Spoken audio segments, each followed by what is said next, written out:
Ladies and gentlemen, turns out that getting more done each day isn't just about the productivity hacks that you use, the different systems that you have in place, or how you structure your days. It's also about how you optimize your work environment. So in today's video, we're going to be looking at optimizing your home for peak performance. Let's get straight into it. In today's video, we're going to be going over how it's all just a game of snakes and ladders, how you can audit your environment, how less is more, getting rid of the negative items in your environment, and looking at the system as a whole. Turns out it's all just snakes and ladders. Think of environment design as a game of snakes and ladders. We've obviously got the snakes and we've got the ladders. The ladders are the good things, the things that serve our goals, that help us make the right decisions and keep us on track.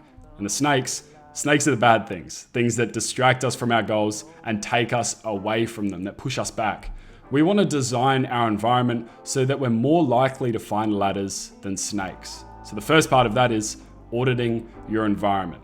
We are a product of our environment. If we design our environment in a way which suits our goals, I think that's a key thing to note there, that regardless of what environment you are in, everybody's perception of what's going to suit them and what's not going to suit them, and what items are going to be good, what items are going to be snakes, what items are going to be ladders, are highly subjective to them. They're highly individual. So again, for everyone, it's completely different. So regardless of what environment you are looking at, think about you, think about your goals and what you're trying to achieve. So again, we are a product of our environment. If we design our environment in a way which suits our goals and eliminates distractions, then we put ourselves in the best position to succeed in what we do.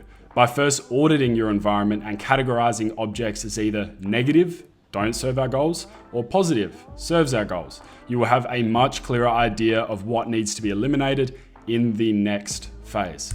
So auditing your environment, how we actually go about that. Create two lists, one titled positive and the other titled negative. Now we're going to go on a bit of a search. Look around where you live, and maybe at your home office as well, at every item you have. I say every item, I'm being serious.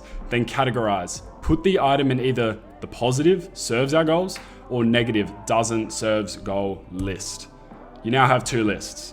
The positives, the items that serve your goals and add value to your life and what you do. And the negatives, these are the items that don't serve your goals, either A, at the moment, or in general at all, and don't add value to your life. It's time to eliminate these. It's time to eliminate the negative items in your environment. A big thing about this is I think many people just haven't taken the time to have a look at what's in their environment, and they find a lot of clutter. I truly believe in the concept of minimalism and having an environment and making sure that the items you have are actually bringing value to what you do. And they're not just there, they're not just these random things that you've had for a few years and you forgot to throw out. Making sure that everything you have is intentional and making the most of it. So we want to get rid of all the ones that aren't on track. Less is more. If something in your environment isn't bringing value to what you do or helping you move any closer to your goals, then just get rid of it.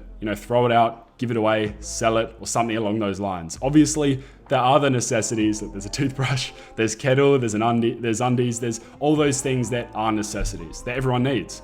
Anything else, it's up to your judgment. Generally, if you ask yourself the question, does this item bring value to my life?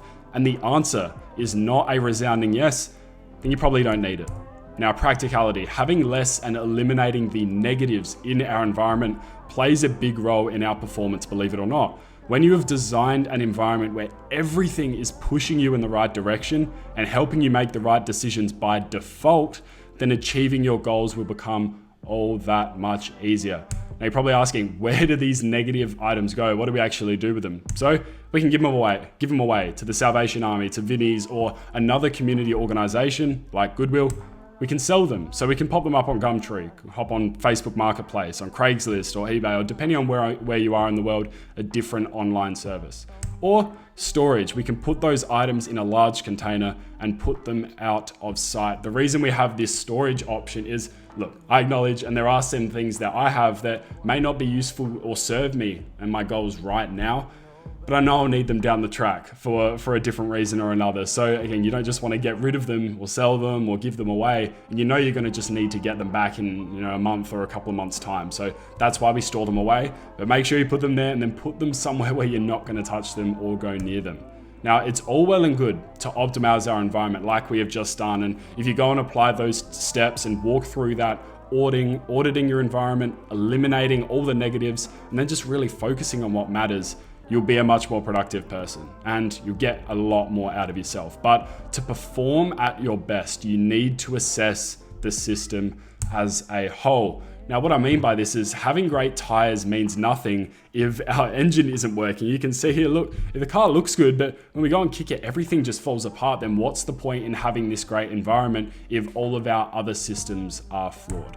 And that's when we turn to the systems thinking diagram. This is a way of assessing our inputs and seeing how they relate to the system as a whole, seeing how every element of a system interplays. What we've talked about today in terms of optimizing our environment is just one component of systems thinking. Again, it's all well and good to optimize our environment. It's all well and good to have great tires, but if the system itself, of our processes, of our inputs and our feedback loop is off and it's incorrect and it's not calibrated properly, then we end up just wasting so much time and energy. So the content that we have gone over today is some extracts from the Path to Peak Performance program. It's something I've put together that's 17 modules, 12 plug and plays, and over 8 hours of content on how to get the best out of yourself. If you did like what we chatted about today in terms of optimizing your environment, this is just one module, or basically half a module that we go through in the program. So if that is something that interests you, head below the video to the description and click on the first link there.